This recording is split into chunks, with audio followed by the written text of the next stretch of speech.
Welcome to English Baba channel.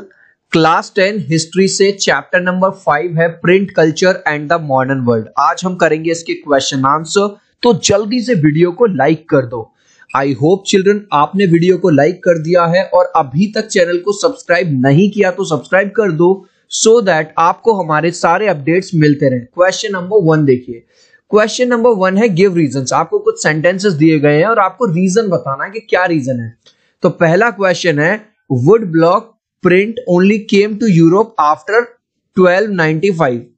जो would block printing थी वो यूरोप में 1295 के बाद ही क्यों आई, तो इसका आंसर समझेंगे हम इमेजेस से। सबसे पहले वुड ब्लॉक प्रिंट समझो। यहां पे ये एक वुड का टुकड़ा दिखाई दे रहा है, लकड़ी का टुकड़ा, तो इस पे ये आपको ग्रूव्स दिखाई दे रहे हैं। इस पे कुछ कलर वलर लगा के इसको छाप दिया जाता था और इसी को कहा जाता था वुड ब्लॉक प्रिंट। और ये सबसे पहले स्टार्ट हुआ था चाइना यानी चीन के अंदर। अब हमारे जो भाई साहब थे मार्को पोलो, इटली से, ये घूमते हुए पहुंचे चाइना। इन्होंने चाइना में देखा यार इन्होंने तो बड़ी अच्छी टेक्निक निकाल रखी है प्रिंटिंग की। अब जब मार्को पोलो 1295 में वापस गए इटली, तब इन्होंने ये वाली जो नॉलेज थी कि भाई साहब वहां मैं देख के आऊं ऐसे ऐसे वहां तो क्या नाम है प्रिंटिंग हो रही है, वुड ब्लॉक प्रिंटिंग हो रही है, तब इन्होंने 1295 में जाके अपने कंट्री और आसपास के कंट्री में इस न्यूज को फैलाया।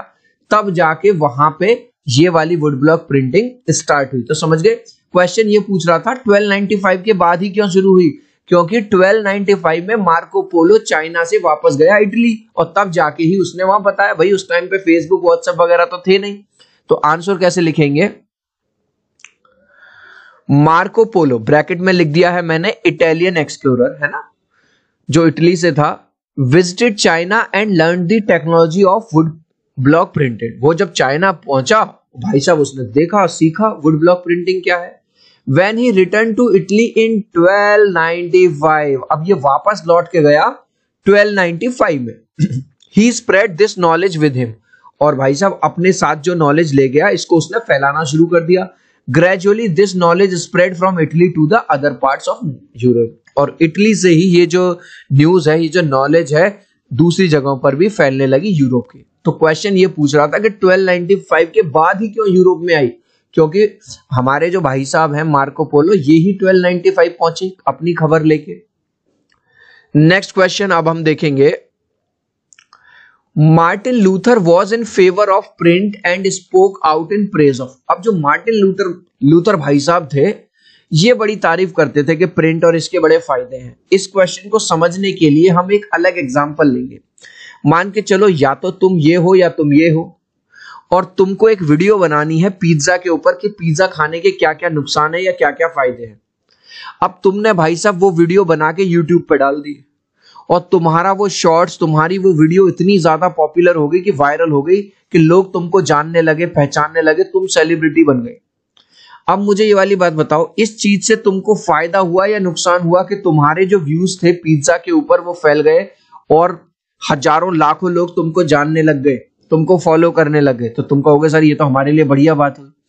अब हुआ ये था कि जो मार्टिन लूथर भाई साहब थे, ये वाले जो आपको दिखाई दे रहे हैं, ये कैथोलिक चर्च की इल प्रैक्टिसेस थे। काफी सारे रीति रिवाज ऐसे थे जो इनको पसंद नहीं थे। तो इन्होंने क्या किया, कुछ पेपर ना लिख दिए, 95 थीसिस लिख दिए, और लिखने के बाद उन्होंने चर्च के जो दरवाजे थे उन पे चिपका दिए। ये देख रहे हो, ये इन्होंने थीसिस लिखी, ये दरवाजे पे चिपका दिए। अब जब लोग आए, लोगों ने ये पढ़ा, लोगों ने इसका प्रिंट करवा करवा के और लोगों में बांट दिए। अब जो इनके आइडियाज थे, जो ये सोच रहे थे 2 4 10 20 लोगों को पता चलेंगे, वो हजारों लोगों तक पहुंच गए प्रिंट के थ्रू। तो इनको लगा यार जो प्रिंटिंग है वो बहुत पावरफुल चीज है यार, ये तो मेरा एक आइडिया जो मैंने सोचा था 10 20 50 लोग पढ़ेंगे वो हजारों लोगों तक पहुंच गया। समझ रहे हो। तो इसीलिए ये फेवर में हो गए प्रिंट के। तो आंसर कैसे लिखोगे, Martin Luther was against the corrupt practices of Catholic church. देख रहे हो, यहां देखो, ये है मार्टिन लूथर, और ये कैथोलिक चर्च में होने वाले ऐसे कुछ रीति रिवाजों को बिल्कुल पसंद नहीं करते थे, उसके खिलाफ थे। तो पहला पॉइंट आप लिख दोगे, Martin Luther was against the corrupt practices of Catholic church. He wrote 95 theses against Catholic churches and pasted these on the church door in Wittenberg. इन्होंने 95 पेज लिखे, थीसिस लिखी है ना, इनके कैथोलिक चर्च के अगेंस्ट में, और इनको चिपका दिया। ये देखो यहाँ पे, ये इन्होंने थीसिस लिखी और ये इन्होंने दरवाजे पे जाके चिपका दी कि कुछ लोग आएंगे पढ़ लेंगे मेरे विचारों को। अब क्या हुआ, very soon thousands of copies of his thesis were printed. अब लोगों ने क्या किया, वो जो थीसिस उन्होंने दरवाजे पर चिपकाई थी उनको प्रिंट करवा दिया और भी लोगों में फैलवा दिया। समझ गए? Spreading his idea among people, हजारों लोगों तक उसका आइडिया पहुंच गया। Then Martin Luther realise the power of printing, तब इनको रियलाइज हुआ यार जो प्रिंटिंग की पावर है वो तो भाई सब अनलिमिटेड है। दैट इज वाई, इसीलिए अब ये वाला पूरा, ये चीज पूरी मैंने क्वेश्चन से ही लिया। He was in favour of print, he was in favour of print and spoke out in praise of it, और इसके बारे में उन्होंने बहुत अच्छा अच्छा बोला। नेक्स्ट क्वेश्चन देख लो। The Roman Catholic church began keeping an index of prohibited books. Prohibited books मतलब ऐसी बुक्स जिन पर रोक लगा दी गई या जो अच्छी नहीं थी उनके लिए, from the mid 16th century due to the following reason. अब क्वेश्चन को समझेंगे। क्वेश्चन ये पूछ रहा था कि रोमन कैथोलिक चर्च में कुछ बुक्स के ऊपर पाबंदी क्यों लगा दी गई थी और क्यों जो चर्च के लोग थे उन पे नजर रखते थे कि कोई इन बुक्स को प्रिंट ना करवाए, इन बुक्स को पढ़े ना। तो अब हुआ क्या, एक भाई साहब थे, एक भाई साहब, उन भाई साहब का नाम था मोनोकियो। अब मोनोकियो ने क्या किया, उस टाइम पे जो अवेलेबल बुक्स थी रिलीजन के बारे में, जीसस क्राइस्ट के बारे में, बाइबल के बारे में, वो सब बुक्स पढ़ी। पढ़ने के बाद उसने, उसको जो भी समझ में आया उसने अपनी इंटरप्रिटेशन लिख दी। समझ लो, मैंने कोई बुक पढ़ी, उसको पढ़ने के बाद मुझे जो कुछ उसमें समझ में आया, जो मेरा आइडिया था उसका, वो मैंने एक अलग तरह से लिख दी। अब जैसे ही अलग तरह से लिखा, जब लोगों ने पढ़ा और वहां के कैथोलिक चर्चेज ने उसको पढ़ा, भाई साहब वो सब उससे गुस्सा हो गए कि तुमने तो यार भगवान का मजाक बना दिया, ये कर दिया वो कर दिया। अब उस पर तरह तरह के मुकदमे चलाए गए और लास्ट में जाके उसको फांसी दे दी गई। और ये जो चर्च वाले फादर वगैरह होते हैं कैथोलिक चर्चेज में, इन्होंने क्या किया तब से ही कि आगे चल के ऐसी घटना ना हो, लोगों में गलतफहमी ना फैले, ऐसी बुक्स पे एक प्रतिबंध लगा दिया, पूरी तरह से प्रोहिबिटेड कर दी। तो आंसर क्या लिखोगे, a man named Menocchio in Italy read some books on religion in 16th century. जो मोनोकियो नाम का एक पर्सन था इटली में, उसने यहां पे देख रहे हो कुछ बुक्स पढ़ रहा है, बुक्स पढ़ ली। बुक्स पढ़ने के बाद भाई ने क्या किया, he gave a new interpretation of the Bible that enraged the Roman Catholic Church। enraged का मतलब गुस्सा दिला दिया। उसने भाई साहब कुछ इनके बारे में जो समझा कुछ लिख दिया जो इन लोगों को पसंद नहीं आया। अब एज अ रिजल्ट क्या हुआ, पहले तो इस पे केस चले और फिर उसके बाद फाइनली उसको एग्जीक्यूट कर दिया। As a result Menocchio was ultimately executed. Executed का मतलब होता है चिल्ड्रन फांसी पे चढ़ा देना, मतलब सजाए मौत दे देना। तो इसको सजाए मौत दे दी कि तुमने भगवान के बारे में और जीसस क्राइस्ट के बारे में गलत अफवाह फैलाई है। अब जब ये घटना हो गई, after this Roman Catholic churches impose severe controls over publishers. तो इन्होंने ऐसे पब्लिशर्स के ऊपर भी बहुत सारे कंट्रोल लगा दिए कि भाई तुम इस तरह की बुक्स वगैरह पब्लिश नहीं करोगे जो रिलीजन के खिलाफ हो। And began to maintain an index of prohibited books. और जो प्रोहिबिटेड बुक्स हैं उसका भी एक इंडेक्स उन्होंने मेंटेन करना शुरू कर दिया 1558 से। Gandhi ji said fight for swaraj is a fight for the liberty of speech, liberty of press and freedom of association. Guys इस क्वेश्चन का आंसर बताऊं उससे पहले अभी तक वीडियो को एक लाइक नहीं किया है तो मेरे यार प्लीज भाई एक लाइक कर देना। आपके एक लाइक से, एक सब्सक्राइब से बहुत मोटिवेशन मिलता है। मैं 3 तक काउंट करूंगा चिल्ड्रन, प्लीज वीडियो को लाइक कर देना। 1 2 3। आई होप चिल्ड्रन आपने वीडियो को लाइक कर दिया है, चैनल को सब्सक्राइब कर दिया। Thank you guys. तो देखो गांधी जी ने क्या कहा, दीज वर्ड्स 1922 में कहे थे during the non cooperation movement में। क्या कही थी, according to him without the liberty of speech. क्योंकि ब्रिटिशर्स बड़े चालू थे, ये लोग क्या कर रहे थे, जो भी अंग्रेजों के खिलाफ बोलता था उसको जेल में डाल देते थे। जो भी अंग्रेजों के खिलाफ किसी मैगजीन में लिखता था या किसी न्यूज़पेपर में लिखता था उस मैगजीन को बैन करवा देते थे, उस न्यूज़पेपर को बैन करवा देते थे। तो महात्मा गांधी जी ने कहा जब तक हमें लिबर्टी नहीं मिलेगी स्पीच की, जब तक हमें लिबर्टी आजादी नहीं मिलेगी प्रेस की, जब तक हमें फ्रीडम नहीं मिलेगी अपनी खुद की एसोसिएशन बनाने की, कोई भी नेशन सरवाइव नहीं कर सकता। नेक्स्ट क्वेश्चन है right short notes on what you know about. तो शॉर्ट नोट्स लिखने हैं आपको गुटेनबर्ग प्रेस क्या थी भाई? गुटेनबर्ग एक प्रिंटिंग प्रेस थी, ये सबसे पहली प्रेस थी यूरोप की। तो पहला पॉइंट क्या लिख दोगे? It was the very first press of, ये देख लो पहला पॉइंट आपने लिख दिया, Gutenberg press was the first printing press of Europe. अब इसका नाम गुटेनबर्ग प्रेस क्यों पड़ा? क्योंकि इसका जो इन्वेंशन करी थी इन भाई साहब ने करी थी, इनका नाम था गुटेनबर्ग। ये लो दूसरा पॉइंट आप लिख दोगे, it was invented by Gutenberg. तीसरा भाई ये इन्वेंट हुई थी 1448 में, तो तीसरा पॉइंट लिख दो, it was invented he invented the printing press around the year 1444।